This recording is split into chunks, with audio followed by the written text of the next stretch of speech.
طيب قال اتبعوا عبد الله بن مسعود اسمع رضي الله عنه fuateni wala tabtadi'u wala musizue faqad kufitum ay tayari mumetoshelezwa, yani yale yaliyokuja kwenye Qur'ani na sunna yatosha. Sawa, yale yaliyokuja kwenye Qur'ani na sunna yatosha. Lakini leo angalia mwanadamu, baadhi ya waislamu hujisababishia mazito wakajikalifisha mambo ambayo ma anzala Allah biha min sultan, ilhali yale yaliyowaridi yasiyokuwa na shaka wanashindwa kufanya nini? Kuyafanya. Yani Allah shatutosheleza, al-yawma akmaltu lakum dinakum wa atmamtu alaykum ni'mati wa raditu lakum al-islam dina.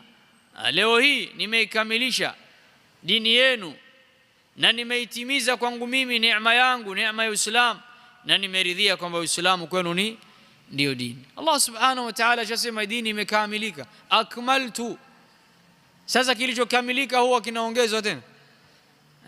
Ndio utakuta watu mathalan wanahuisha bid'a ya kufunga lailatan ya nisfu Shaaban mathalan, nisfu Shaaban au siku ya Isra na Mi'raj, lakini waweza mkuta Muislamu yule yule ashindwa kufunga Jumatatu na Alhamisi, ashindwa kufunga ayyamul bidh, ashindwa kufunga siyami Daud, lakini inapofika 27 min Rajab pengine wakahamasishana wakahimizana shona ili watu wafunge. Yani shufi albid'a ma thabata, yaliyothibiti katika siyam watu wakayapuuza, pengine siku zapita la yubaluna biha, lakini wakaja wakazua katika dini Allah jambo ambalo Allah subhanahu wa ta'ala ma anzala Allah biha min sultan.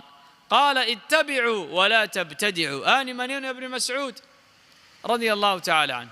Faqad kufitum, tosha, mmetoshelezwa, dini imekamilika.